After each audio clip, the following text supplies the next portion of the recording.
Welcome to Healing Powers TV. I'm your host Laura Powers, and I'm pleased to have Sharon Prager Wortham with me today. She's a nutrition, wellness, and fitness consultant. And I'm just so pleased to talk about this because I think you really can't separate your overall wellness with what shape you're in. Correct. So I wonder if you could start out by talking about what fitness is, because that's such a broad question. Yeah, fitness is, it encompasses wellness, nutrition, physical activity, and it really depends on the age group and male, female, medical problems, weight problems. It's just a matter. It's a being of how you feel about yourself, and if you feel good about yourself, you take care of yourself, and you feel like you're able to get through your day without feeling like you're ready to go to bed at 5 o'clock in the afternoon. Okay, yeah, that's not good. No.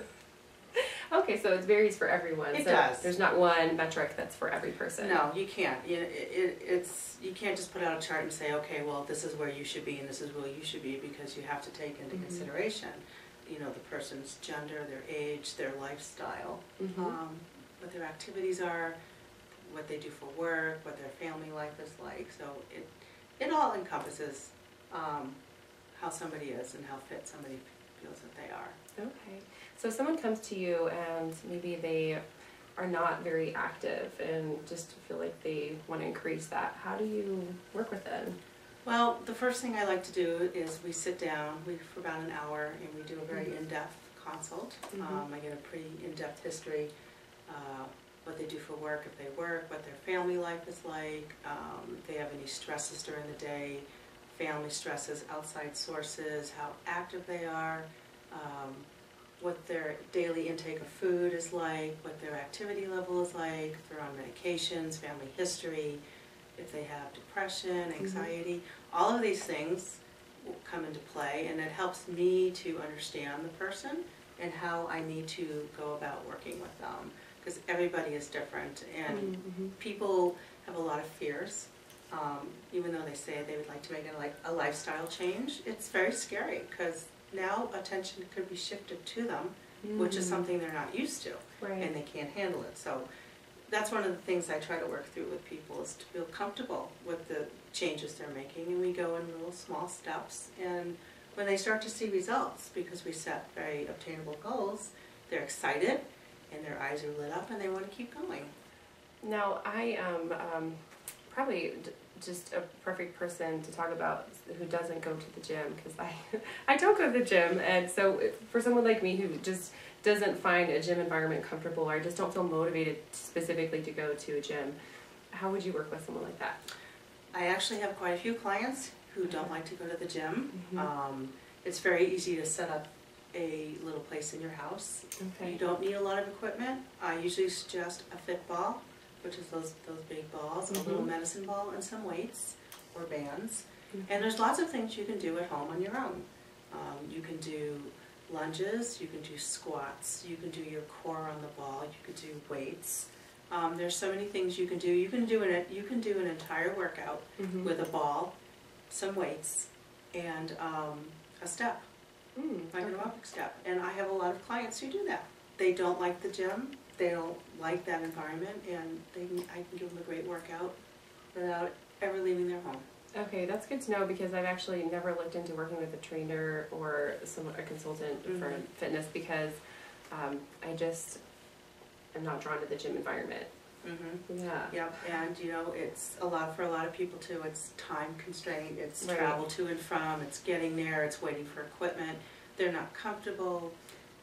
They really don't know what to do, and this gives them a nice, safe environment at the same time, feeling like they are able to get a good exercise program in without having to spend 2 hours at the gym. Yeah, we're all so busy, so it's nice if we can find other ways to do it. So, considering that everyone is so busy, and I don't know anyone who isn't, what is an easy thing that people, that our audience at home can do to increase their fitness level? There's many little things that you can do. One of them, of course, I'm sure people have heard, is take the stairs whenever possible. Park a little further away. I always find it kind of amusing when I'm pulling in to go to the gym and everybody's vying for those front spots when they're going in to work out, which they could be parking a little further away and walking. You know, you can do little things during the day. You can do some squats in your house. If you take the stairs, you can do some kickbacks, you can do some lunges, or you can do some squats. So there's lots of little things that you can do throughout the day without having to actually set time for a routine. The idea is just to be active and try to increase your activity level. Okay, great. Yeah, every little thing adds up, right? That's right. That's right. Yeah. In terms of not exercise, but in terms of diet and just overall lifestyle, how do you work with people to improve that? Well, depending on the level that some people are at, some people have a lot of weight to lose, some people just overall don't feel well. Is I have people keep a diary for 2 weeks of what they're eating and what they're drinking. Nothing very complicated. I don't want calories, I don't want any of that. I just want to see what they're eating. This also helps them to understand their eating patterns. Sure. A lot of people will say, oh, my diet's fine, but when they start to write down, they're like, oh, I forgot about that, or I forgot about that. And so what we'll do is we'll take little steps to change diet, starting with maybe breakfast, getting people comfortable with that, and then just kind of moving up to lunch, dinner, snacks.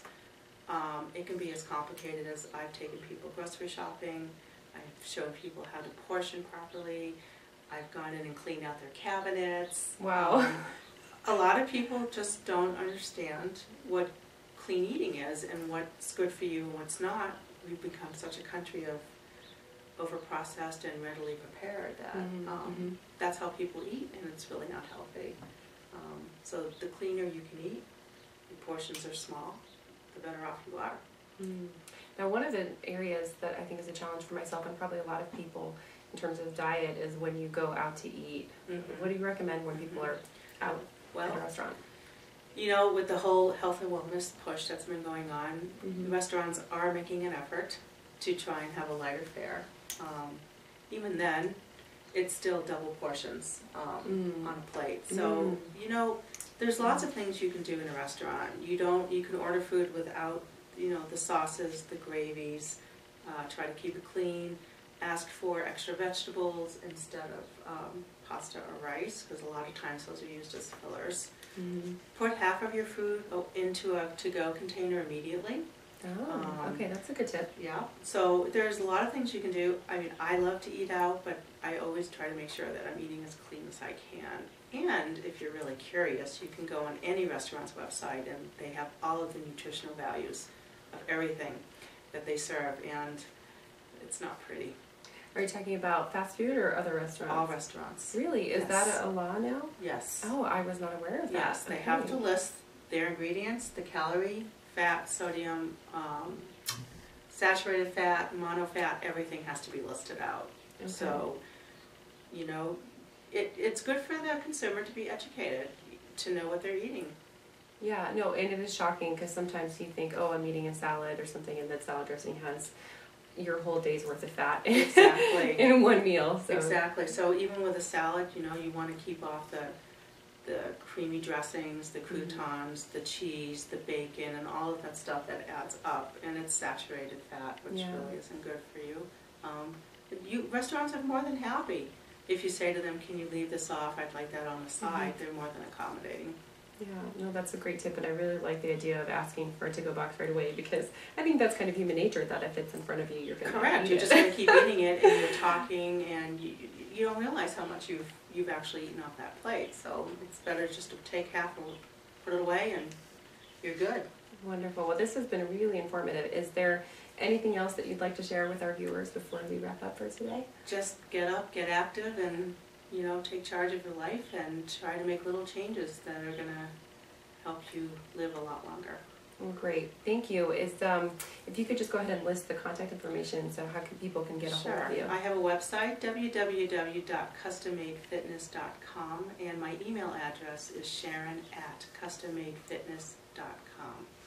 Great. Well, thanks for being on the show. I'll go ahead and post that information on my website as well, which is www.healingpowers.net. Thanks for watching.